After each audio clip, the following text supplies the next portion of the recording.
Shalom, kebenaran hari ini tanggal 26 Juli 2023 bertema, berani mempertaruhkan seluruh hidup.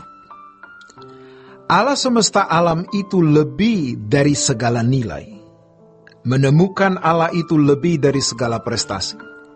Tidak ada cara mudah untuk mengalami Tuhan.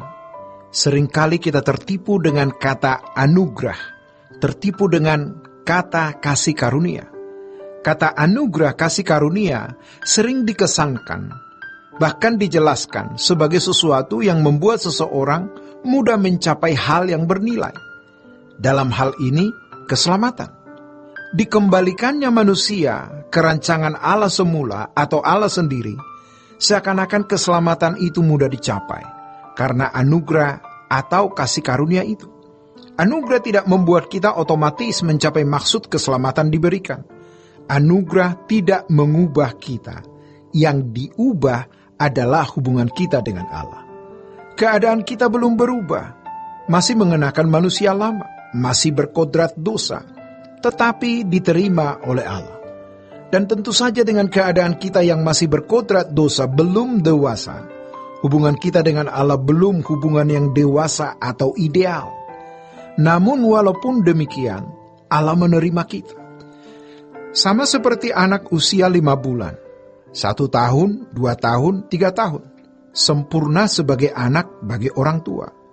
Umur 5-6 tahun, orang tua memiliki relasi dengan anak kesayangan. Tetapi belum relasi yang matang, belum relasi yang dewasa. Anugerah mengubah relasi kita dengan Allah. Kita diterima Allah, kita dibenarkan atau dianggap benar. Walau keadaan kita belum benar-benar. Sejak itu, justru kita masuk proses untuk menjadi anak-anak Allah. Kita menjadi anak-anak Allah bukan hanya secara status, bukan saja secara de jure, tetapi juga secara de facto. Justru perjalanan hidup kita menjadi sulit, menjadi berat, sebab bagi kita, target yang harus kita capai itu dikembalikannya kita ke rancangan Allah semula. Sempurna seperti Bapa, serupa dengan Yesus, mengenakan kodrat ilahi. Yang tentu seiring dengan pertumbuhan kedewasaan kita memiliki hubungan dengan Allah makin ideal, makin matang, makin harmoni. Ini perjalanan hidup yang berat. Sebab kalau kita menjadi umat pilihan, kita dipilih. Bukan dipilih untuk pasti bisa masuk surga. Dipilih untuk menjadi anak-anak Allah dan ditetapkan. Yang ditetapkan itu standarnya kudus tak bercela. Efesus 1 ayat 4-5. Justru perjalanan kita menjadi lebih berat dari orang yang bukan umat pilihan. Kalau bukan umat pilihan, cukup menjadi baik. Dan mereka bisa saja masuk dunia yang akan datang sebagai anggota masyarakat kerajaan surga. Tapi kita harus sempurna, dan kita diproyeksikan untuk menjadi anggota keluarga kerajaan. Jadi, kita tidak bisa lagi hidup wajar seperti manusia lain. Banyak orang Kristen atau sebagian besar orang Kristen tidak mengerti hal ini. Maka bukan tanpa alasan kalau Tuhan kita Yesus Kristus berkata, jalan yang kalian tempuh itu jalan sempit. Ketika orang bertanya dalam konteks keselamatan, dalam Yesus Kristus, Tuhan, sedikit sajakah orang yang diselamatkan? Keselamatan bukan hanya menjadi anggota masyarakat, tetapi menjadi anggota keluarga kerajaan Allah. Berjuanglah untuk masuk jalan atau pintu yang sesak itu. Lukas pasal 13 ayat 24. Banyak orang berusaha untuk masuk, tapi tidak dapat. Banyak yang dipanggil, sedikit yang dipilih. Untuk mencapai sebuah prestasi tinggi, kita harus kerja keras.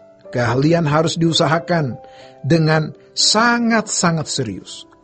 Berapa banyak investasi yang kita berikan untuk menemukan Allah? Setan membuat kita tumpul dengan memenuhi banyak kesibukan yang tidak mengarah kepada kerajaan surga, tidak mengarah kepada kekekalan, tidak mengarah kepada Tuhan Yesus. Hidup kita harus menjadi pekerjaan Allah.